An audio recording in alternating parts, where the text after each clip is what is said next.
A bag has 4 red balls and 2 yellow balls. The balls are identical in all respect except their colors. A ball is drawn from the bag without looking into the bag. The probability of getting a red ball is dash. Okay. So now red ball comes from the red balls only. If I pick the yellow balls, that should not be red, isn't it? So that means total, the first of all, the formula for probability is probability of an event, probability of a desired event is equals to number of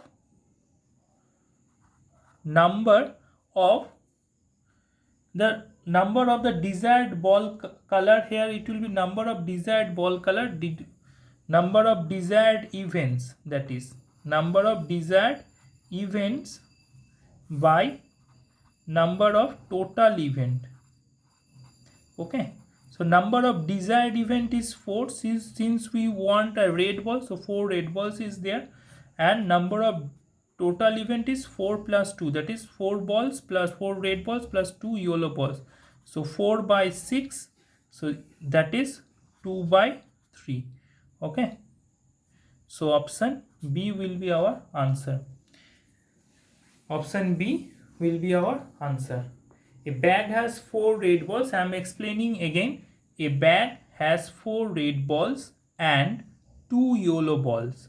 The balls are identical in all respect except their color.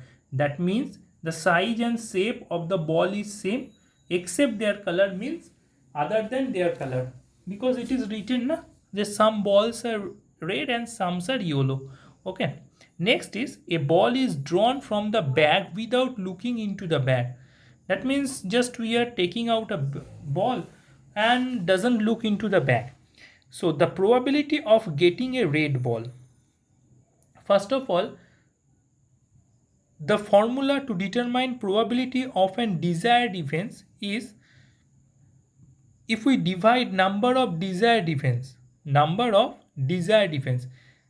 divided by number of total events. Total events means number of desired and unwanted event, wanted and unwanted event too. Like here I want that the what I pick a ball that should be the red ball, that is my desired, and unwanted means we don't want to the ball we are picking, that is yellow, that we don't want. Okay, so this is the unwanted. So number of desired events, how many?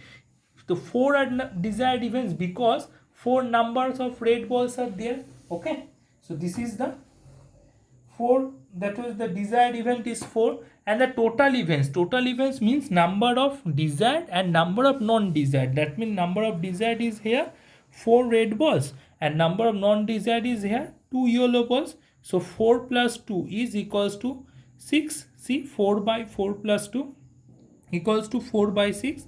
Now if I divide this with both of these, numerator and denominator, with 2, this will be like this, 2 by 3. Okay, now if I find out the options in here, it is in option B. So option B will be our correct answer. Okay, the question is, the number of times a particular entry occurs in a set of data is known as is. Now the 4 options are given: range, class size, frequency and class interval. First of all, let us know the definition. Let us know the definition of all the things, all the options, that is range, class size, frequency and class interval. Then we can easily determine. So range. So first of all, we will know that what is the definition of range, or what is range. The difference between the difference between the largest and smallest values. Difference between the largest and smallest values is known as range. The difference between the largest and smallest values is known as range. Okay.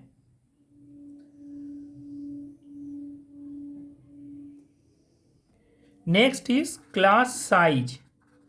Class size. So we must know what is class size. the difference between the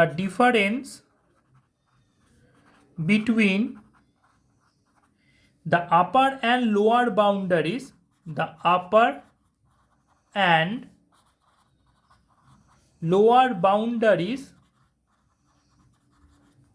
the difference between the upper and lower boundaries of a class in a frequency distribution,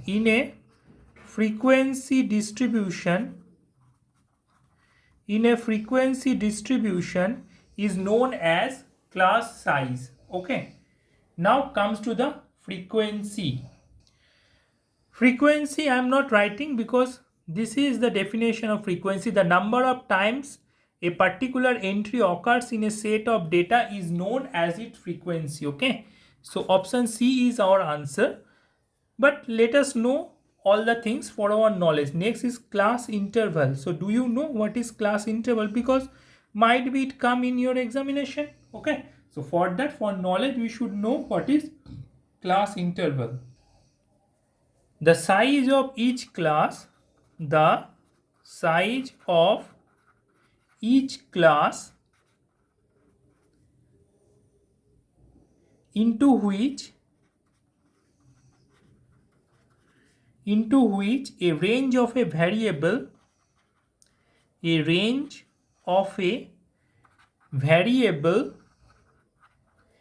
divided. A range of a variable is divided is known as the class interval. Okay, so the answer of this question is frequency, that you already know. Read the question again. The number of times a particular entry occurs in a set of data is known as its frequency, and with the frequency we came to know the others definition also, that is the range. Range is the difference between the largest and smallest values. Class size, the difference between the upper and lower boundaries of a class interval in a frequency distribution. And the class interval, the size of each class into which a range of variable is divided. Okay, the mid value of a class interval is called its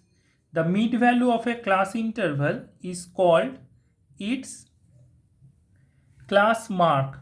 Okay, is class mark.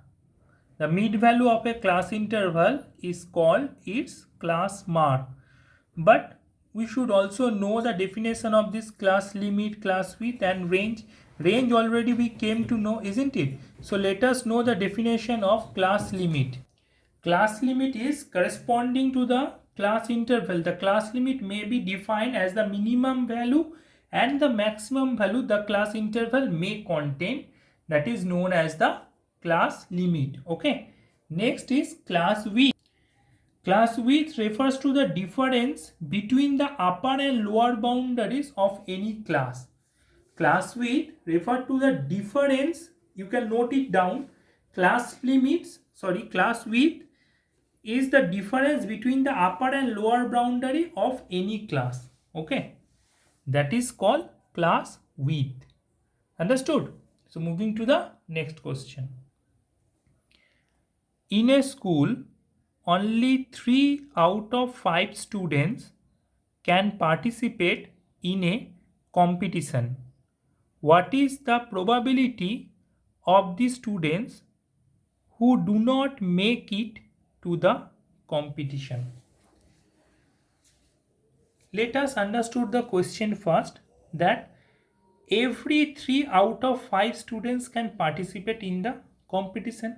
Okay, that means every 2 out of 5 cannot participate in competition. So if I chose a random student, what is the probability of that student that he or she is not a participant?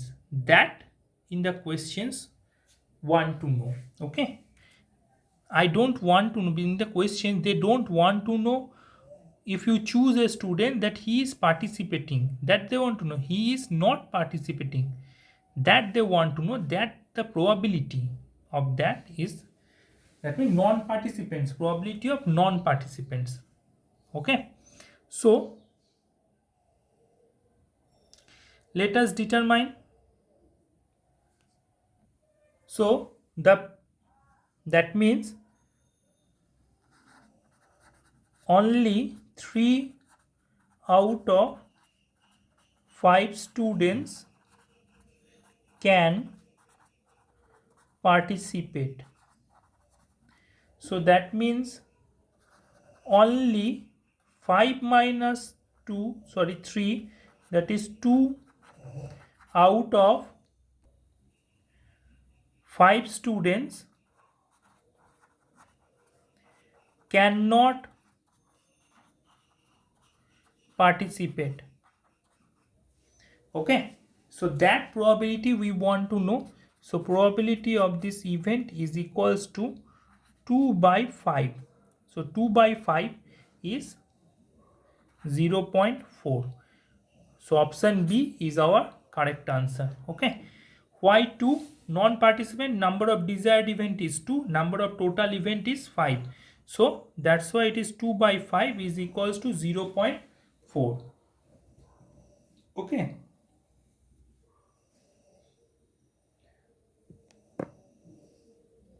Understood this one? Monthly salary of a person is rupees 50,000. Full stop. The central angle of the sector representing his expenses on medicines and entertainment on a pie chart is 90 degree. The amount he spends on medicine and entertainment is. Okay. So if you have already solved the chapter data handling, okay, in this chapter you might know about the pie chart, that is, this is called pie chart, and this is the 90 degree. Okay, that's the expenditure on medicine and entertainment. I'm writing in short M and E, medicine and entertainment. Now the total income is 50,000. Total income is 50,000. The central angle of a sector representing his expenses on medicine and entertainment on a pie chart is 90 degree. Okay. So that means that formula we have already know, that expenditure will be rupees 50,000 into rupees 50,000 into 90 by 360. So that is 50,000 into 1 by 4.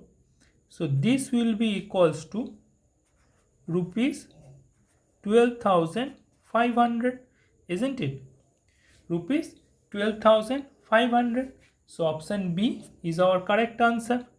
If you don't understand, I am explaining it again. Monthly salary of a person is rupees 50,000. Okay, the central angle of the sector representing his expenses on medicine and entertainment, central angle is this. In a pie chart we know that the all, whether it is income or expenses, everything depend on the central angle. Okay, so central angle is 90 degree. The amount he spends on medicine and entertainment, that expenditure we want to know. Here we only know the central angle of the expenditure, that is 90 degree. Okay, the expenditure cannot be more than 50,000 because his income is 50,000. That means 360 degree is equal to 50,000. So 90 degree is equal to 50,000 into 90 by theta by 360. That is the formula, isn't it? Theta by 360, x into theta by 360. So here the income is 50,000. That means total expenditure can be not more than 50,000. So that means this central, the 360 degree is equal to 50,000 is here. Okay, so that means then, so this is equals to 50,000 into 90 by 360. So 90 by 360 means 1 by 4. Okay, that's why I am written here 50,000 into 1 by 4. And if I do the calculation, they will result in rupees 12,500, and it is in option B. So our answer will be option B. Okay, moving to the next question. Next question is, a glass jar contains 6 red, 5 green, 4 blue, 5 yellow marbles of same size.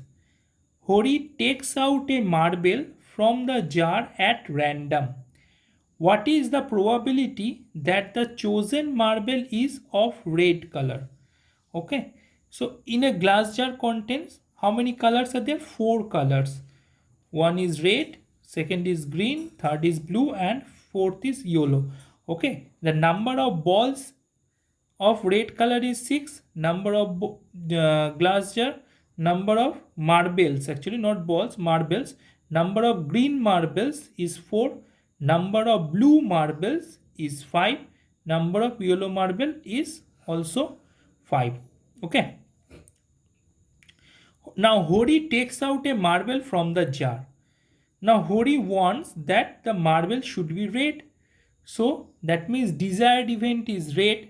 Okay, desired event is red, and the total event is that total event means number of total marbles, and the desired event means number of red balls.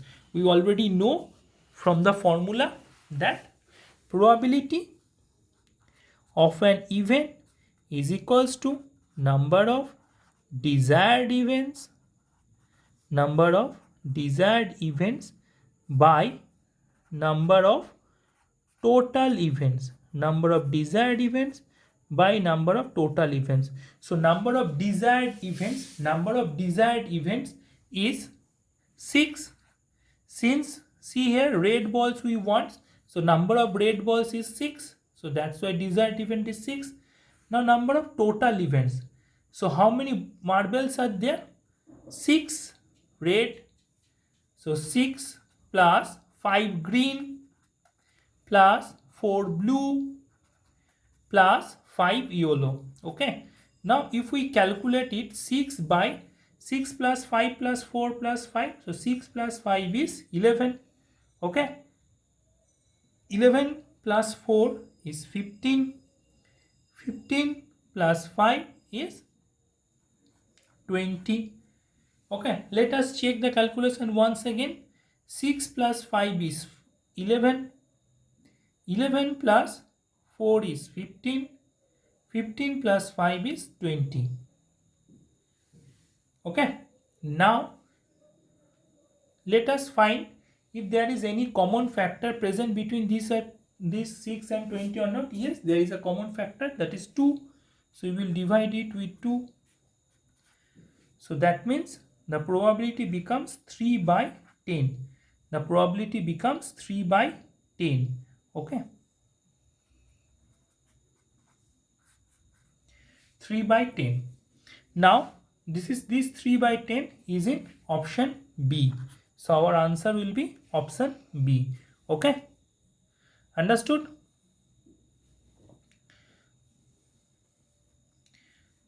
So probability is an easy chapter.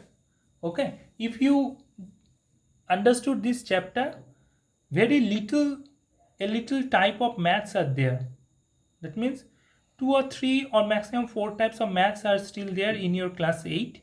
So it is very easy for you, this chapter, if you understood it. Okay, practice. Math means practice. If you practice, you can score well. Okay students, today up to this, next day we will solve some more. Till then, bye bye.